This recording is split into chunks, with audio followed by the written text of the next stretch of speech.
Ladies and gentlemen, welcome to the Ross Patterson Revolution! Brought to you by GhostBed.com.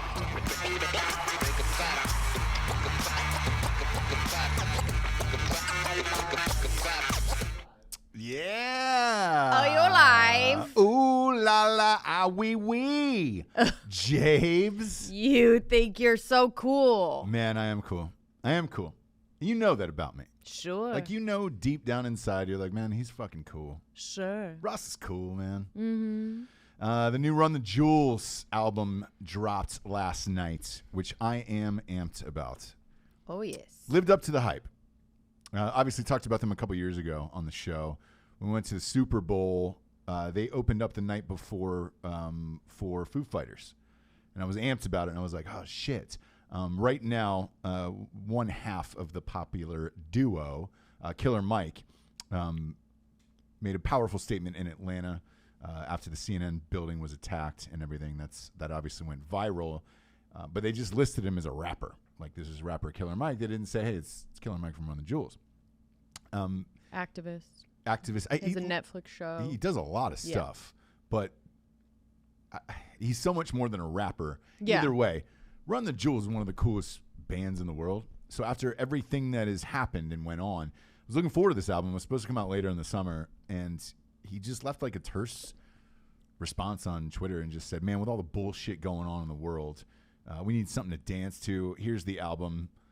Enjoy it. And that was it. And he just left it. And it just kind of came out like last night. It was just like, oh, all right. My biggest fear was that because of what was going on, like maybe it was rushed or whatever. No, the album is incredible and he's amazing. And I'm super, super stoked. I was looking for one last album to write to, Jabes. Yeah. And this is the one to get me through the last 10, 15 pages here. So I'm pretty stoked about that. Check it out if you were a rap fan. If you like rap, James. If you like rap. I'm like a white guy telling you what rap to listen to, in the rap world. But look, I am cool. I am one of the best. Sure. I'm cool. Okay. And I understand all genres of music, which most we'll get to later on. But most cool people tell you how cool they are. Do you know what I mean? I have to, Japes. Yeah. Because you'll never give me credit. Yes, I will. No, you'll never give me credit in this world. And that's fine. But I listen to everything across the board, and it will never be more evident than today of how far my genre expands. Because I'm going to cock tease out this Garth Brooks doc that I finished watching last night. Mm-hmm. I would have watched it in one sitting. I was unaware it was broken up into 2 episodes at an hour and a half apiece. It was 3 hours of Garth Brooks. Right. Which was magic. But the top story today is the 3 other officers who were in the George Floyd death were arrested, rightfully so, in my opinion. And I think no matter what you think of whatever happened out there, it certainly served the cause. You know, like they did it. The protest, the riot, like they got exactly the justice they wanted to, and now it's up to the court system at this point. Right. Which, look, flip a coin with that. Casey Anthony's still out there, so who knows? You never know what's going to happen. You never know, but at least I think in this case, so far, justice was served. And also relatively swiftly. Yeah.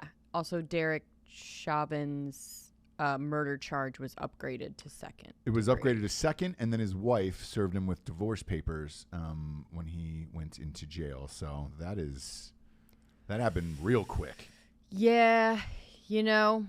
So it is what it is. It's up to the fucking justice system now to do its job. I don't know what those charges are or the upgrades and all that other stuff. I know from other cases, like the Casey Anthony one, for example, which is why I brought her up. They went too high of a charge and they couldn't get it. So that's what they were trying to. Yeah, that's what they were trying to explain in this, where they were like, if we do third degree, we could definitely get him, right? If you go for second, there's a possibility he could get off. So that's just the the caution with doing that. But, you know, if we're happy with this and everyone being arrested and at least going through the process, then I think as a beginning of some kind of policy change, I'm into it. And I think it was necessary for the country as well, because last night there wasn't any riots. Right. You know, there was a handful of protests here and there, but there was no rioting. There was no mostly looting. Mostly peaceful, mostly correct. And singing songs. Yeah. So I think this is probably the last step in returning to some form of normalcy. I think a lot of the bullshit that we saw go on with, you know, Antifa and the hammers smashing cars and all that other shit, I don't think you can do that now because it would stand out as not being real at all now. Whereas you could get away with it in large groups and crowds and shit like that. And I know Project Veritas, James O'Keefe, he had an underground video popping out today where they were interviewing some of these guys who were at these protests who were fucking shit up. And that video got leaked right before we went on air, so I didn't get a chance to watch it yet. But it kind of explains who these people are for Antifa, how much they were paying other protesters, and what was going on. And I think, again, with no riots and no looting now, you can't get away with just random white people dressed in, you know, militia outfits fucking shit up and try to get away with it, right. Which is great because I think it ruins the message of the black community, and it ruins the peaceful process that we're going on. So I think this is it. I think we're past it now at this point. Now it's just kind of healing as a country, and if that can happen, which I don't know, because we have an election coming up. Right. So we'll see. But I mark my words, the strangest thing about this will be as soon as a major sporting event happens or 4th of July or whatever it is happens, like this story will evaporate as quickly as the COVID thing. Like the news cycles move so fast these days. It's not because it's not important, by the way, and not that COVID was not important, but the speed at which these news cycles wash in and out these days is so fast that it's mind-altering. We will be on, as a nation, we'll be on to something else new in a week. And, but I think these guys had to be charged to get through this and open up the dialogue and everything else. But other things are coming down the pipeline that are just will wash this out. But I do want to highlight some of the funny things that were going on at the riots. Yeah. Ray J. Your boy. My boy Ray J pulling up in his Benz. Our boy. He is Raycon. He does the Raycon headphones, which we love. Yes. Look, he's a lights out businessman. Dude, we love him. He's everywhere. He's made a lot. He's done a lot. Made a lot of money. With a couple things. Do you know what I mean? His company that he has now, though, is amazing, we will say. Raycon? Like the Raycon adds so much credibility to him. But anyway. Well, here's the other thing. People forget that he owned a piece of Bird. Oh, yeah. And I know he sold the last chunk of it. He sold. He got like $1.8 million for it. Ray J's doing great. Not so great at showing up for protests, but well, I mean, he was forced reluctantly out of his Benz. He kind of pulled up and was trying to just be like, "Hey," and they were like, "No, get out." And he was like, "Okay," kind of reluctantly got out of his Mercedes Benz and then started walking with them away from his Benz. I'm sure he was pretty fearful of that. Didn't want to leave that Benz out there. Didn't want to leave that Benz just in the middle, right there in the middle of the road. No. But I guess it was fine. Didn't hear anything else that happened to the Benz. And you would have. If Ray J's Benz would have gotten trashed, you would have heard about it. Yeah. If not from him leaking it. No, not from him. And then, the other part of this is the celebrities who are getting torched for this, like their stances on things and like, as far as like them speaking out or not speaking out or how they're speaking out or whatever. Yes. And I'll share my own experience, but like Lea Michele from Glee, who, look, I don't know what her real story is behind the scenes. I don't know what her real story is either, but I've never liked her. I haven't heard any good stories about her. I'll tell you I that. haven't heard any good or bad before this, right? It was just sort of like, people loved Glee. I heard she was kind of bitchy, is what I heard. And that's sort of how she seemed, right? Yeah. Not very fun, very put together. Yeah. Her relationship with the Monteith kid, right? Who died, yeah.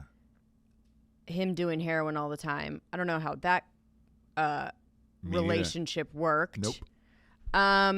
But yeah, she's always kind of been like a bit too prissy, right? Yeah. Too perfect, too nice. Kind of like an Ellen situation.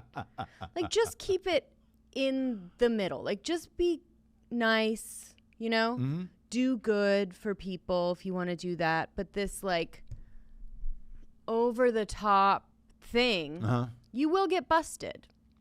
Yeah. You will be found out. Yeah. So she put out a tweet that was basically just in, like, support of Black Lives Matter and all of this. Like a stock standard celebrity, I don't know, I stand with you, blah, blah, blah. Yeah. Under that tweet, her co-star from Glee, Michelle Ware, yes, was like, she made my life a living hell. She said that she was going to shit in my wig. I'm going to stop you right there. I'm going to repeat that. She said she was going to take a shit in her wig. In her wig. Yeah. Yep. Yeah. So, and then other castmates in this same tweet were kind of weighing in, and a couple of them just put GIFs of them drinking tea, which literally means I agree and I'm here for the show. And then kind of all these other people that have worked with her, sort of like the Ellen avalanche, which is like, once one person is like, hey, this super nice person that you love is a bitch. Everyone's like, oh, thank God. I thought it was just me. Mm-hmm. No, she's just like this. Amber Riley from Glee was the one that put the sipping of the tea. Heather Morris, a white girl, was like, she made my life hell. She treated us like peasants. I can definitely see all that. Yeah, because she was the star of the show, right? So it's your job, and we all know who the real star of this show is. Yeah. But anyway, Jables. It is your job to make people feel comfortable, right? New people that are coming in, new people, new castmates. Yeah. So here's the odd, in a way. Here's the odd part about it for me is working on all these movies and sets and all this shit for all these years, right? You're already the lead of something, of Glee. Mm-hmm. No one's going to take your spot on that show. So you being a bitch and you're worried about somebody taking over it, because that's typically what it is, by the way, for most actors. Yeah. It's like, oh, somebody's going to have a bigger part than me, or somebody's going to have a bigger role or more lines or whatever it is. She was already the lead.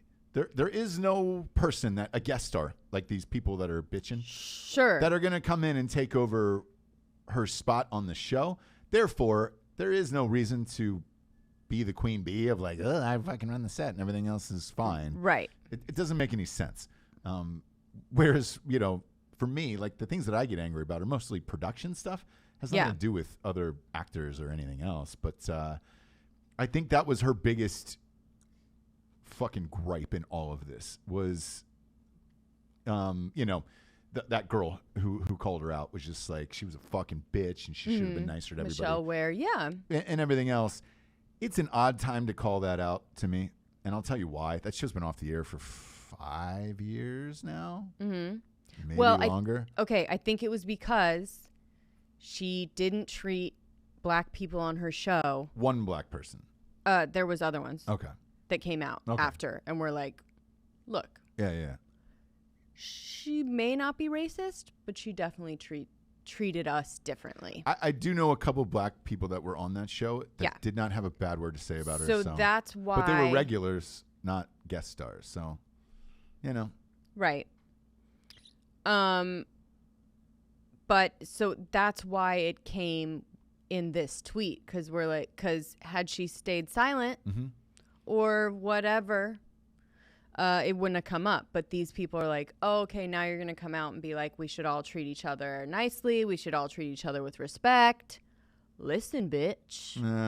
Right? Sort of. It's kind of giving people a pass to say fuck you to everybody they wanted to. And look, if you're going to come out and support this cause, I don't care who you are, what you did. Like, at least, like her, she's got a gajillion followers. This Lea Michele chick, right? I'm not one of them. Right. Because I don't give a shit about her or Glee. But sure, she's got a gajillion followers. The message to me from her it will resonate with millions and millions of people more rather than tearing her down, which is going to do what? Like, that doesn't make any sense to me. Yeah, I mean, there's a couple things with it, right? Like, you are right, and they are right in a way. They are. You know what I mean? Like, you are right. This is not the time. This is not the place. Yeah. But I would have chosen to take the high road, me personally, and been like, all right, for the good of the cause, it is helpful that a fucking white lady from, is out there with her gajillion followers telling people what's good and what's bad. Right. Right. So that's just me personally. Yeah. She wrote an apology that was, again, not really an apology. One of those. Celebrity apology. Yeah. Like, while I don't remember ever making these specific statements, I have never judged others by their background or color of their skin. That's not really the point. What matters is that I clearly acted in ways that hurt people. Despite her apology, the accusations just continued to roll in. She lost her paid partnership with HelloFresh. We know that was probably big money. Lea Michele did? Uh-huh. Off a fucking tweet? Yeesh. Off of everyone talking shit. Come on, after all these people coming out. Yeah, I mean, look, it is what it is. They didn't want to align themselves with her and believed Michelle on how she was treated. I don't know. So she's also pregnant. There are people that are like, hey, dude, back off. Like, just give her a second. We've drug her enough. She's pregnant. Leave her alone. She's not a fucking racist. She's not a nice person. She didn't treat people over well. A show that was she's not on that show anymore. There, like, let's move on. So that's the other part of this. What's going to happen with people? Sure. They're going to burn everyone to the ground. Sure. Who even says something remotely that disagrees with whatever it is, and that's the other part that's going on. Drew Brees got fucking destroyed yesterday. Absolutely destroyed. What did he say though? What he said was, look, he didn't say anything about the movement or anything else. He just said, I don't agree with any disrespect toward the flag, the American flag whatsoever, or a military who's fought for our country. Sure. And he had no problem with the protests and everything else that went on. Right. But he was just like, as far as like kneeling and things like that for the anthem and the flag, I don't really agree with that. And he just got absolutely crushed by everybody, including his own teammates. And it's like, he didn't say anything about the movement whatsoever. All he said was, the reason why I don't believe in it is because I view it as our country and our military and the people that are fighting for this country and blah, blah, blah. It's his own opinion, whether you agree with it or not. Like, there's no reason to burn, in my opinion, there's no reason to burn Drew Brees to the ground. He didn't say anything about any form of racism or anything else. Like, it was a timing issue. So I will give it to him. Any backlash that he's getting, and he apologized, and I think it will be. He won't be drugged that much longer after this. He did issue an apology that was like, he did, yeah. It was a timing issue. Yeah, it's just a timing thing. Like, he's not wrong, right? No. And Michelle Ware is not wrong that she was treated horribly. It's just a timing issue for everyone right now, where it's like, let's just wait. But that's what I'm saying. Wait. That's what this time right now, in between whatever the next thing is in America, whatever the next event is, you're not going to be able to say shit because someone can misinterpret it or drag you for it. Right. Just because of what's going on. And that I'm not a fan of either, where it's just like, dude, it's a TV show 5 years ago. Fuck do you care? Drew Brees has been pretty much the ambassador for the NFL. Yeah. During Katrina, I mean, he helped out everybody down there in the city of New Orleans. And some of the comments about him not caring about black people in New Orleans. Couldn't be further from the truth. Like, that guy's donated more fucking money and done. Yeah, and that's why I don't think this is going to go much further than this. I hope really not. Is just. I hope not. And even, George Floyd's friend that's been speaking out, Stephen Jackson. Yeah. He was like, look, Drew Brees is a good guy. He's a smart guy. He's done a lot for his community. It was just a timing issue. Like, he's smart enough to know that. He said something at the wrong time. Right. It was just a raw time to say something like, hey, well, I don't. You know what I mean? It's like, he was being asked in an interview. Sure. In all fairness, like, No, I get it, but it's tough. And I think you're going to see some more of those things. But again, it's strange because you can go up and down Twitter and people are burning down everybody left and right for whatever they do or don't believe in. And, what's that? Someone just asked me how I feel about that YouTuber, the YouTuber that gave up their son, rehomed. Oh, I don't know the story. Their adopted son. So it's an ongoing thing. Sorry. By the way, no, not at all. Because it's a great reminder. We are on live. The Nooner crew is what we call it. Yeah. Craig Dulesky, Jacob Nickel, Reed White, Big Dick Dinoff, all those guys. Dulesque? Yeah. Brittany, Rihanna, everybody has started the Julia. Nooner gang. Because what we do is we go live on YouTube right around the noon to noon 30 area, depending on Jables, depending upon how much wine she had the night before. What are you talking about? Totally kidding. But jeez, the audio goes up right afterwards. So if you're live on YouTube, subscribe. It's under Drinkin Bros podcast. It is our entire media company on there. Drinkin Bros, Drinkin Broettes, Jessie's other show, Ross Patterson Revolution, and Savage Saturdays are all on here. If you write on the message board and hammer the like button to beat the algorithm, we'll typically answer your questions during the show. And this is a good one because I haven't heard about this. What happened with this guy? So YouTuber Myka Stauffer and James Stauffer. So they're YouTubers that kind of do a Titus sort of situation where they vlog with their family, gotcha. I think. Yep. And they had a adopted son, Huxley, that was a lot of their content and got lots of views from kind of chronicling their journey. Their journey with him, adopting him. And scroll up to above that picture. Now it appears that so they. You can pop that up on screen if you want. That picture of the couple. Go right underneath it. As it says, with their international adoption, the child had special needs. There we go. Is that live to the audience? That's okay. That's all right. I mean, yeah. So they brought it up, so they know. But it says, once Huxley came home, there was a lot more special needs that we weren't aware of and that we were not told.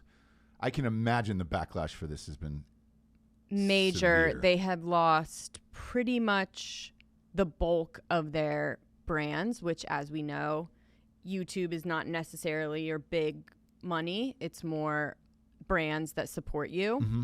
So they have pulled the plug on their business relationships with the couple, most of them. So they're taking now a financial hit. Now it appears local authorities are getting involved. According to the Delaware County Sheriff's Office, officials are actually investigating the Stauffers after receiving several inquiries regarding the welfare of Huxley, I guess because of how they were, what they were filming and what they were putting up. And it was a lot of content and a lot of views and followers from this situation that they had. And the rehoming of a child, when you talk about rehoming, it's more about dogs. Do you know what I mean? Right. It's more about like a dog that you rescued that like just is, hurting your children or whatever it may be. Sure. And that may come out, but everyone's kind of seen him on YouTube for all this time. Right. And they definitely didn't put on there that he was, violent or anything like that. But I think it was hard for them to deal with, although I think that's kind of what you do. You don't just give away children. Yeah. especially when you're in the public eye in this way, and he's become such a huge part of your business now, right? Did they know when they adopted the child that it had any form of special needs? I think they did. Okay. They must have. But once he came home, there was a lot more special needs than they were aware of. But eesh, I mean, what do you think about this? I mean, I think here's the thing, man. If the child has special needs, that's it, bro. Like, that's what you do. Children are do they have any other kids, first of all? Yes, they have 4 other kids. Okay. So having children, as you know, Jessie, yes, is difficult, especially if you have a difficult child. Yes. Let alone a child with special needs. Yes. Like, that is a whole nother level of everything. One of our good friends has a child with special needs. Yes. And she documents it, what it's actually like. It would be so unbelievably hard to tackle that, in her instance, her child was just born with special needs. If you're adopting someone with special needs, you should know what you're getting into. And by saying that they had more special needs than you anticipated, like, I mean, that's horrific to me. Yeah, this is really a rough one. Although, they're saying that he's in a home that's better suited for his needs. I mean, I hope so. Yeah. But you were supposed to be that home. And if you're making videos and I think that's the main here's the thing. If you're making videos and profiting off of a special needs child that you adopted on purpose, and you knew that the child had special needs, you don't get to come out later and say, well, it was a lot more special than we anticipated. That's not how that works. That's not how it works, and it's something that you don't take on if you don't know for sure that you can handle it. Yeah. Right? So and when you adopt, like, you go through the whole process of adopting a child through the court system, whatever, like, you don't, like, that's it. If you're fostering, good for you. That's God's work, whatever. But if you are actually getting a child, adopting him, whatever, that is your what? That's God's work, whatever. Dude, if you're a foster parent, I don't know how you do it, basically. I don't know how you handle that, whether it's good or bad, giving them back, or you rehome in those situations, and you are just a place to make sure they're okay for a certain amount of time. Mm-hmm. And that can be either good or bad, right? Yeah. But when you actually adopt a child, that's it. That's life. I mean, that is it. Yeah. That is your child. So in the eyes of, and I'm sure people on here are thinking the same thing, in the eyes of everyone else and the law and everything, like, that is your child, as if you gave birth. You adopted a child. And so you gave a child away. And we don't say rehome. Yeah. We don't say these things that kind of make it seem better for you. Right. And it being on YouTube and the whole thing being the vlog idea of it. Right. Luckily for me, yeah, I do. And luckily for me, I don't know who these people are. Therefore, I never have to care about them and hear about it again. Right. Which is great, because that's fucking terrible. Yeah. And again, you adopt a child, you know what you're getting into. I think when you're pregnant with a child that could possibly have special needs, don't they tell you and ask you, hey, there's a possibility your child's going to have special needs. Do you want to continue? Yes. Yeah. With this, a child's born. Yeah. And the child has special needs, and you already know that. There's no going back at this point where you're like, hey, man. So by them doing that, and if they're making a profit off of it on YouTube for... no, good. They should lose all their fucking sponsors and everything else. Like, yeah, Taylor Harper was like, I was adopted. One of our people on the boards was like, I was adopted once. That was hardcore. I can't even imagine having it happen again after that. I mean, my God. Yeah, so they're getting crushed for all the right reasons on this one. These people did the wrong thing, and part of that wrong thing was putting this child's life so out into the open and opening themselves up to this kind of situation. Yeah. You know, we like these YouTubers to be so honest and let you in and da-da-da. Well, if you do that, then we're going to have to see everything, which we did. Exactly. Speaking of seeing everything and being honest, Jabes, I finished that Garth Brooks doc last night. Wow, you know, I could not do it. I saw part 1. Now, first of all, I'm a huge Garth Brooks fan. Let us know if you guys have seen it. I'm a huge Garth Brooks fan. Sure. There's a lot of people that are. Fuck, he's the highest selling solo artist of all time. Yes, and all time. He's ahead of Michael Jackson. He's ahead of everyone in the Whitney Houston. He is number 1 of all time. Sure. The greatest. Sure. If you go through his catalog, it is unbelievable how many hits he has. Right. The only person that rivals him, in my opinion, is probably Michael Jackson as far as hits go. Right. Me, it's Spin Doctors, but it's all like an opinion thing of like sure. who has the most hits for you. Yeah. But yeah, so now I thought, and I was telling you this, I thought Garth Brooks was a fun-loving, beer drinking, eating food, playing music with his bigger wife that cooks. Yeah. Trisha Yearwood. Yeah. Living the dream. Nothing of the sort. No. My God. No. It was just very earnest. And you know that I don't do well with like a super sincere person. Right? Our personalities just don't mesh because I'm just looking to all the places to make a joke or make fun of you, right? And if you can't do that too about yourself or with the situation, we can't be friends. Yeah. And in turn, I can't watch you be so earnest. Right. Sincere. So everything's a platitude, right? The drinking game. Everything was.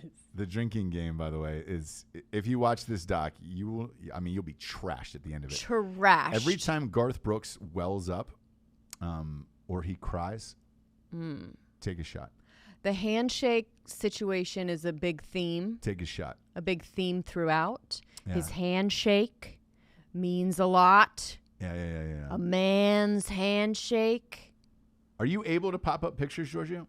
Yeah. All right. What picture are you even wanting? What was the one that he was crying right there? You had it. Oh, yes, yes. Yeah. He's a sensitive guy. So is that on screen right now?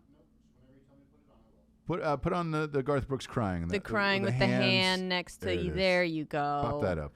There and it is. There he is, Garth crying Brooks. Yeah. Wow. Is there a lot of them? Scroll down. Is there a lot of him? So this is a thing. It's on Pinterest, huh? So this is a thing. He's an emotional dude. Very emotional. His handshake is worth.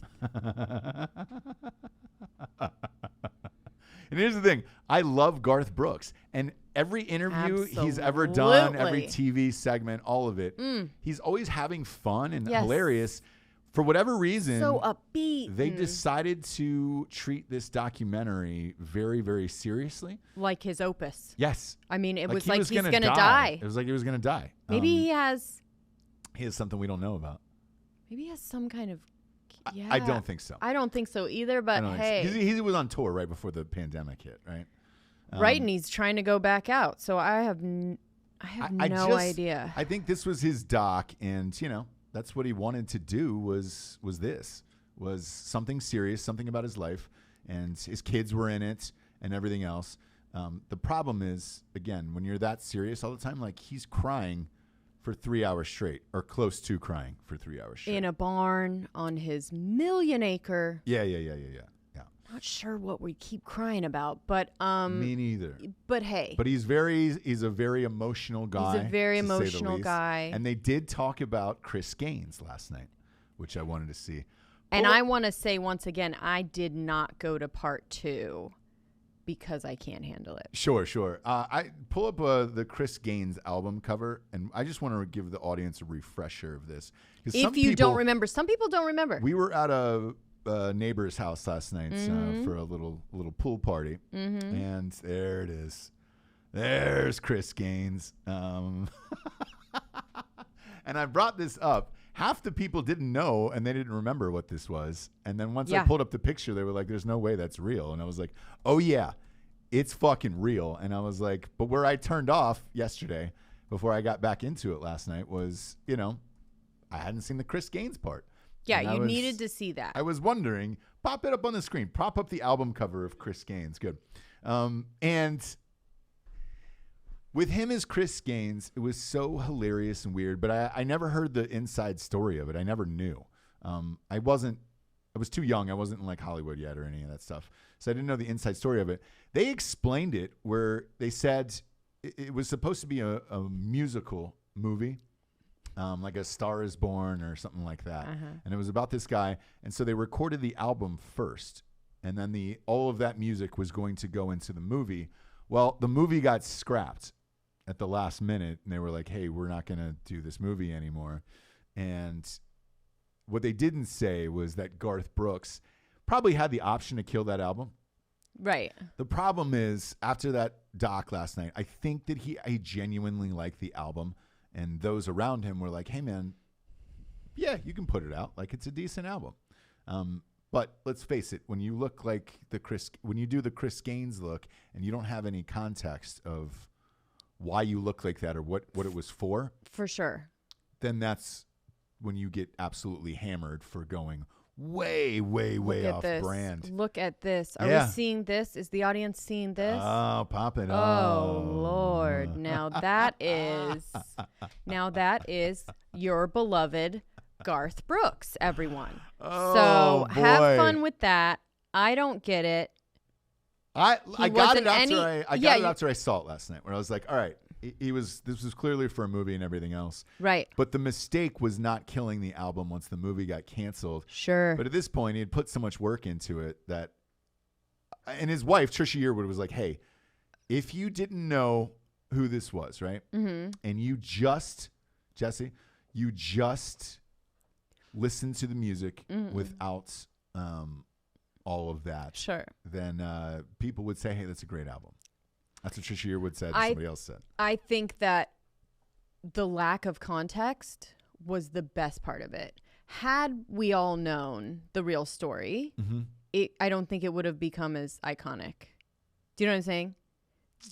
Not knowing until right now has been one of the big mysteries of music and our lives. Because he was the biggest star. You have talked about it many times. Yes, and he was the biggest star in the world in the 90s. Yeah. The very biggest, brightest fucking musician. Whether or not you want to admit that or not, you can compare his album sales and concert sales to anyone, and and he destroys all of them. It's not even close. And this didn't make a dent Here's the weird thing about it. It was just sort of a blip. When they brought it up last night, somebody from his team, like his manager or whatever, was like, look, as much as you want to shit on Chris Gaines, the album and all that stuff, it still sold over 2 million copies and was number 2 in the world. And I was like, boo-hoo, he's laughing the whole time. Like to the bank. Yeah. Well, he doesn't laugh, but I thought he did, but he doesn't. He only cries. I just think he wanted to take this documentary seriously. It was the wrong choice, but whatever. Look, man. I don't know who... He's a fun-loving dude. He's a fun-loving dude. Whoever directed it, that was their deal. Like, you need to put in the different moments to create. I think Garth is such a control freak. I bet you he was in that edit and probably had a voice in the final cut. That's my guess after seeing it. I'll give it to him. They could have cut a fun-loving fucking doc and hey, we were and not fun-loving. Like it's just those moments are more impactful when they come after a fun moment, right? And then he drops into where it's like you get to see all the different sides of this person that you love, and that would have been an amazing documentary, right?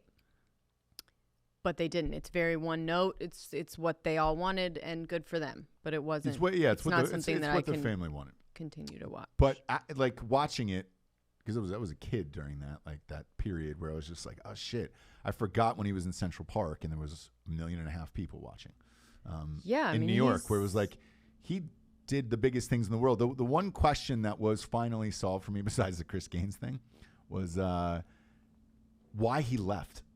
Just quit music. Oh, I thought we knew it was because of his kids, or is that right or no? You always hear that, right? Yeah. And a lot of athletes say that as well. I want Sure. that classic excuse of I wanted to spend more time with my family, and then the people always end up coming back or doing something fucking whatever. He didn't. Like, he genuinely wanted to spend time with his kids, and that was it.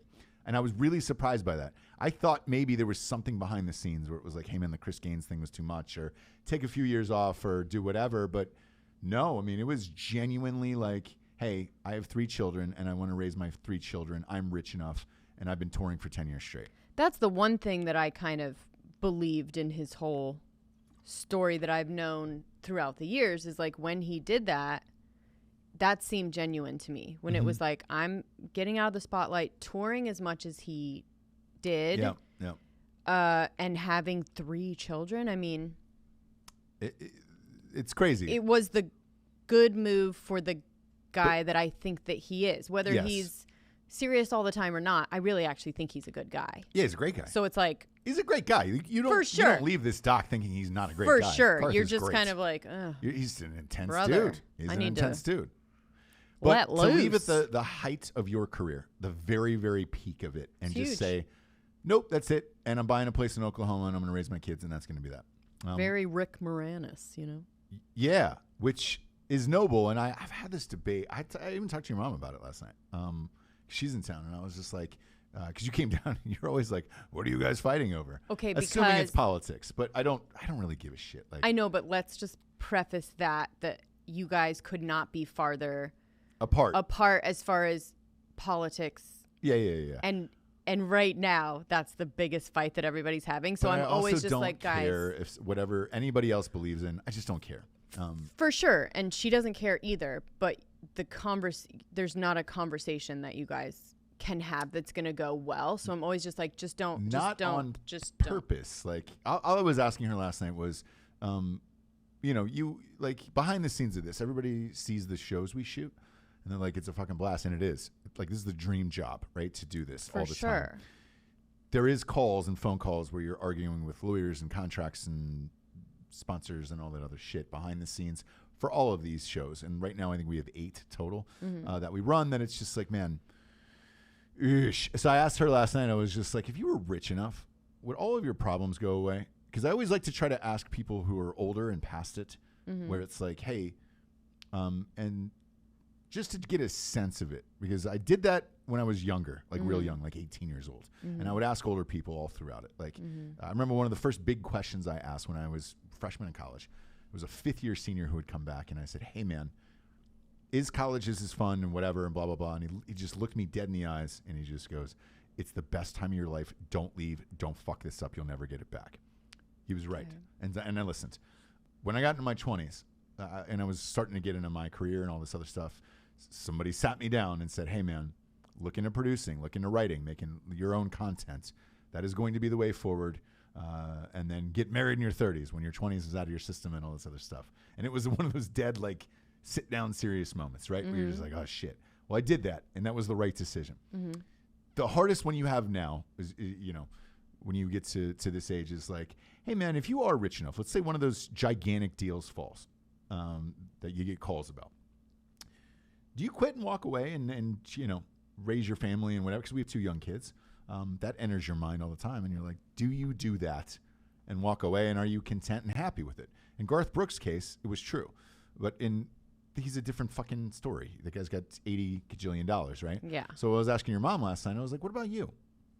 Do you just walk away and not work and whatever? And she was like, no. Because I think you would get bored. And I've heard that answer a lot. That the money is not it. It's the consistent working and everything else. My parents have always chosen that, even when they didn't have to. Yeah.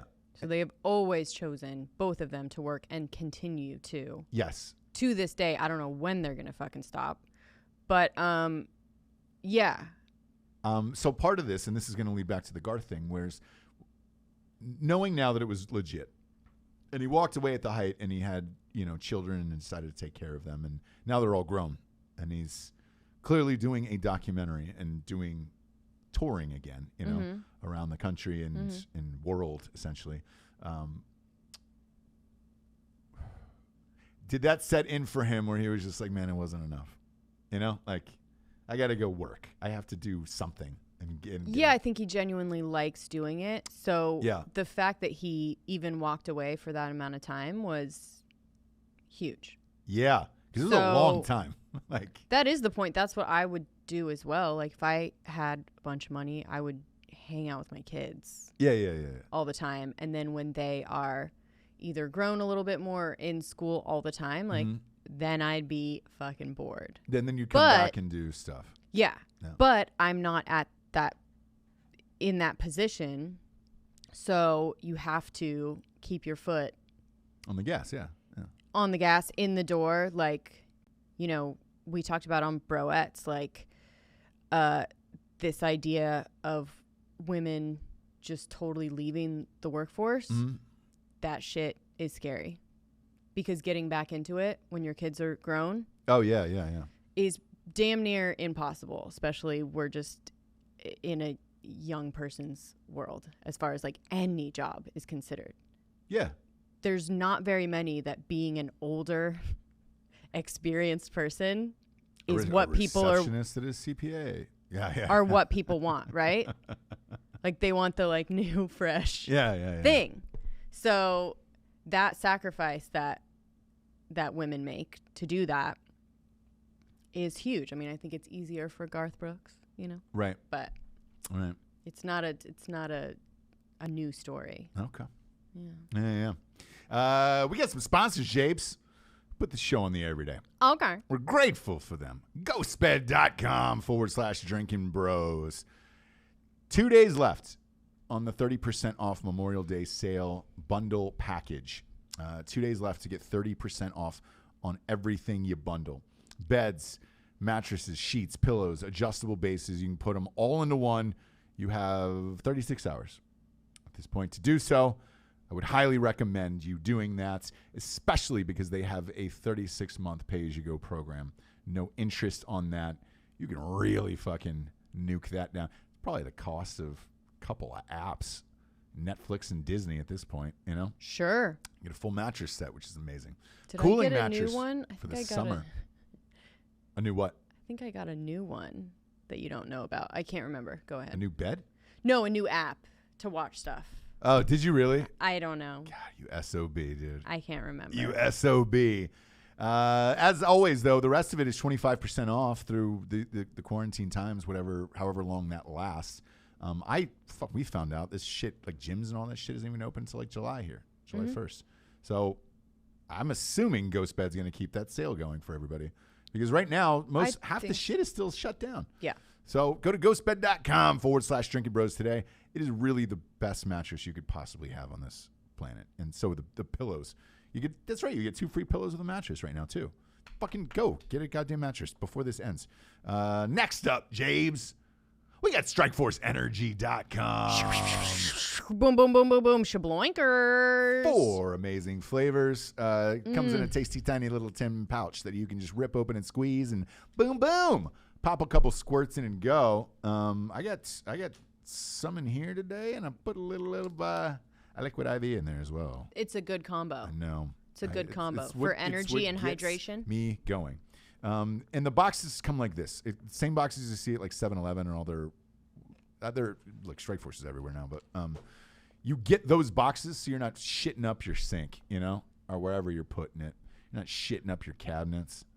Okay. Yeah, you're not getting shit all over the place. Oh, yeah, because it doesn't make you shit or anything. You're just not shitting it up, dirtying up your place. Oh, okay. Yeah. 10-pack, 40-pack, 750 milliliter bottle. Go to StrikeForceEnergy.com today. Promo code REVOLUTION. Get you 20% off. The other part about them, jobless, no carbs and no sugars. So if you were looking for energy and it lasts longer than 5-hour energy, this is it. Or gluten, if you care. If you care, Some people care. Last but not least, we got StraightRazors.com. Ooh, that's a clean cut. You're going to leave those on smooth. I'll take them off. Oh, you right? Yes. Out of practice, a little out of practice, but you know, it does the trick. Oof, I had to adjust my hat. Oh. I feel like my hat was About to fly off my head. Feel like you got shit in your wig? Yeah. I'll shit in your wig. What? I would have loved to have been on that set of Glee. And Lea Michele said she was gonna shit in my wig. Saying that. I'll shit in your wig. Yeah, I'll just shit in her wig. StraightRazors.com's got everything you need to be a real man in this life. Their straight razors are second. It's Father's Day coming up, dude. Get a fucking kit. Do the right thing. It is the nicest kit you could possibly get.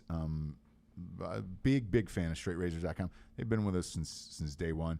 Their Smolder aftershave is the best. Just get your dad some fucking aftershave if you want. But they got everything else. Beard oils, mustache waxes, conditioners, everything you need. Go to StraightRazors.com. Promo code Revolution. Get you 20% off there, Jabes. Vegas is open. It's open, baby. But is it?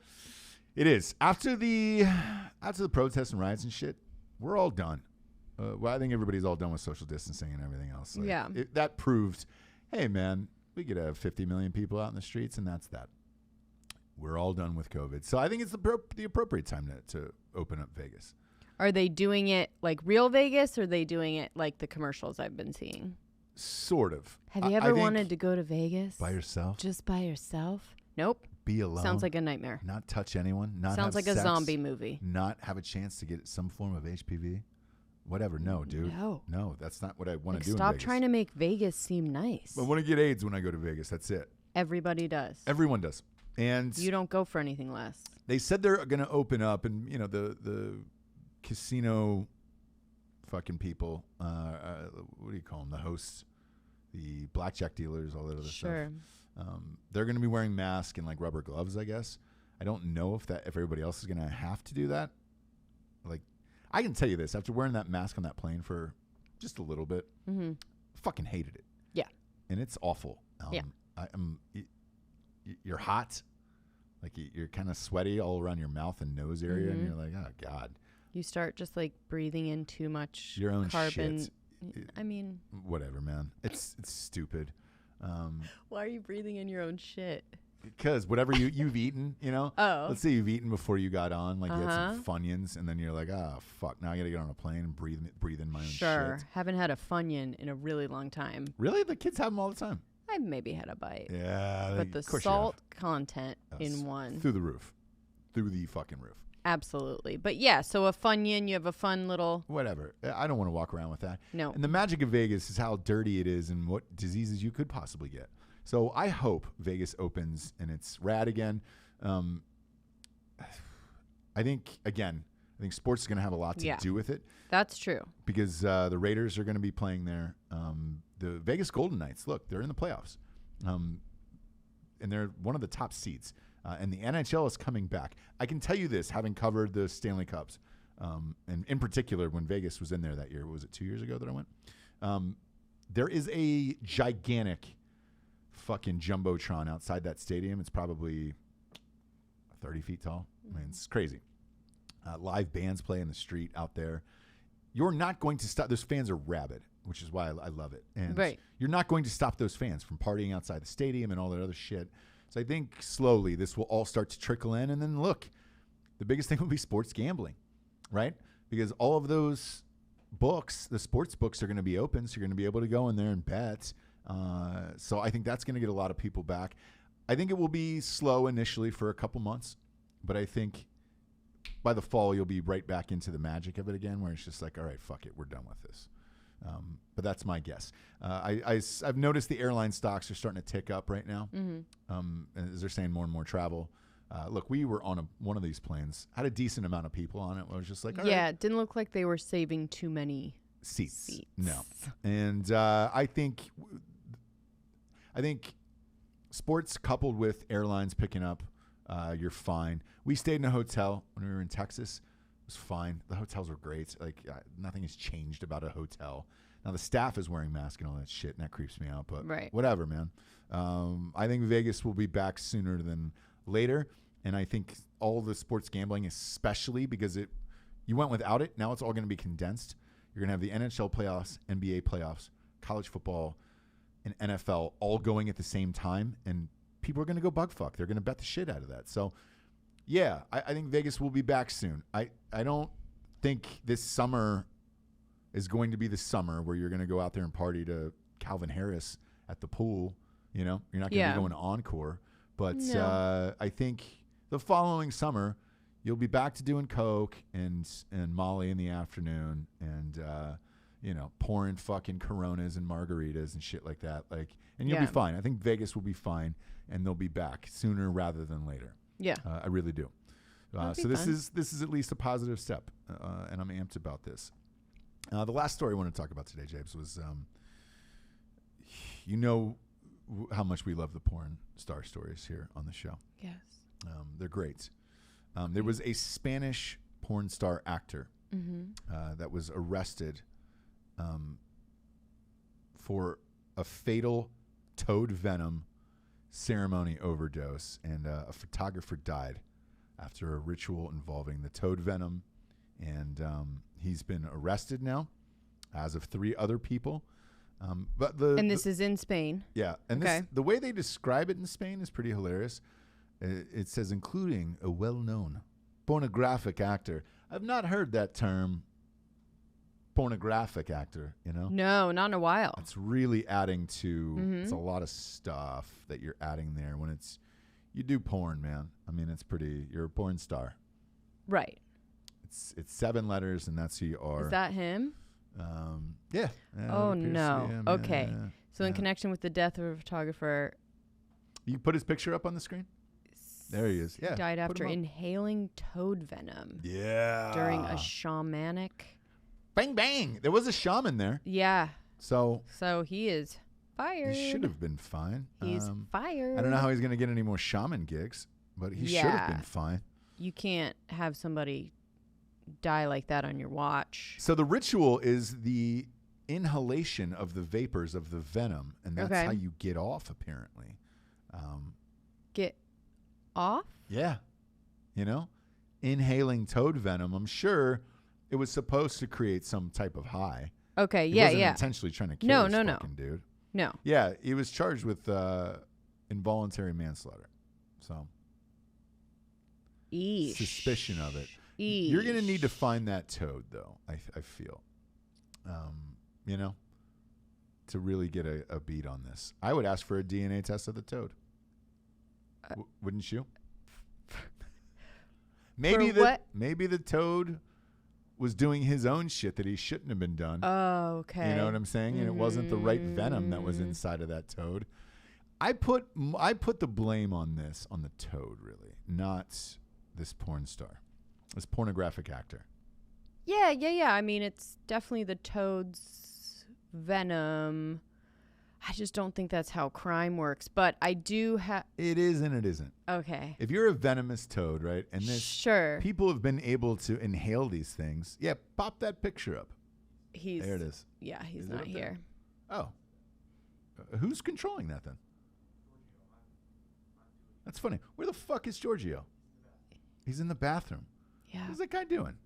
Is he dumping out? George, you dumping out in there? No. You keep getting up. Small a tiny little bladder. Put that fucking toad up, dude, right there. Is that the venomous toad? Look at that. Something like that, yeah. Oh, man. Oh, and that's a side-by-side of the toad, and they look a lot alike. Fucking parties, dude. They look a lot alike. He parties, and I'm in it. That's a guy I'd hang with in Vegas. That's a guy I fucking party with in Miami, I feel like.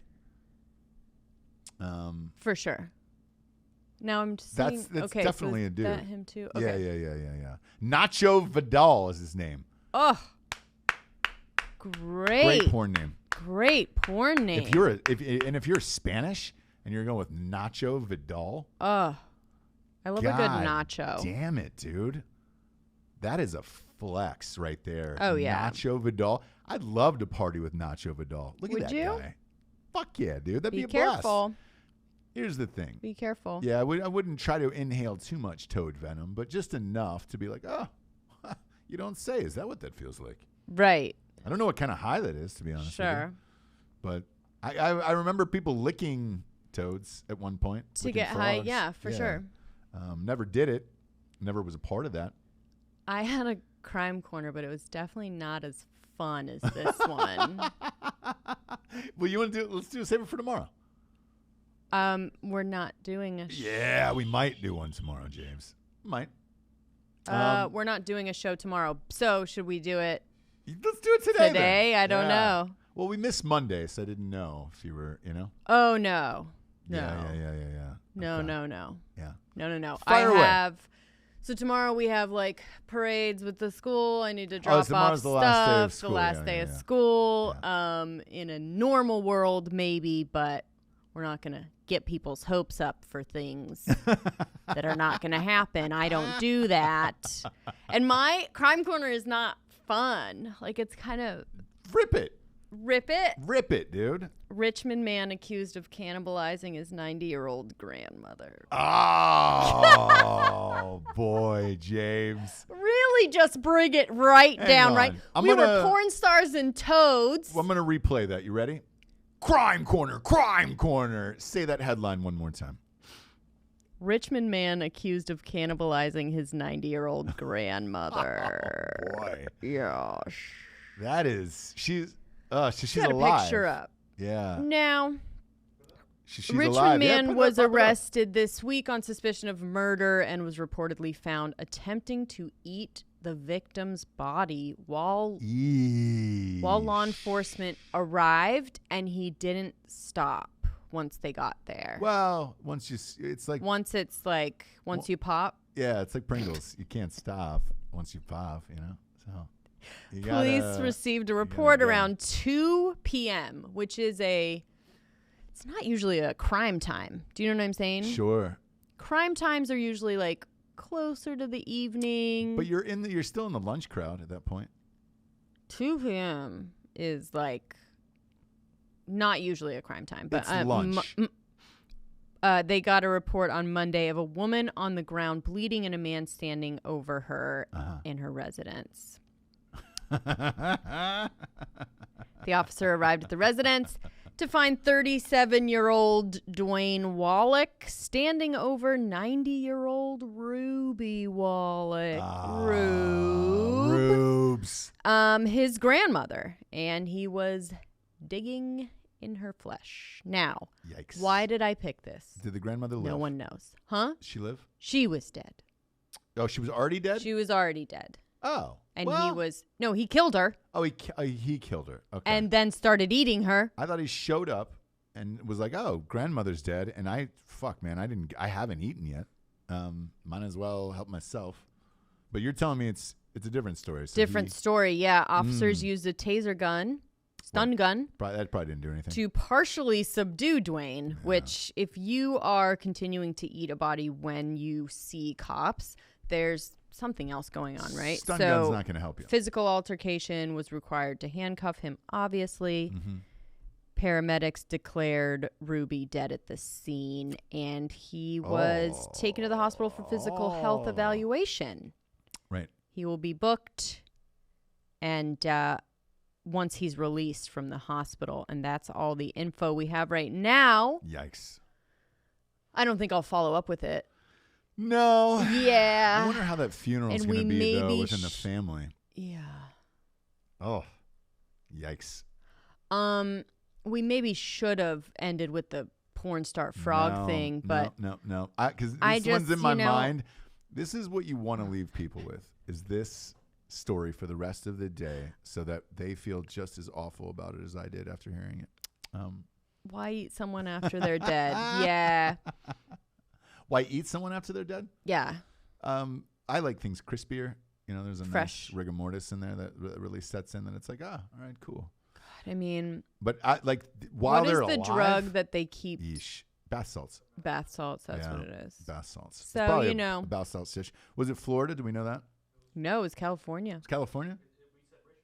Yeah, but it was Richmond, California. Oh, I didn't even know where that's at in California. I've never even heard of Richmond, California. Richmond, California. Yeah. There's a Richmond, Virginia, but there's a lot of Richmonds. There's a lot of Richmonds.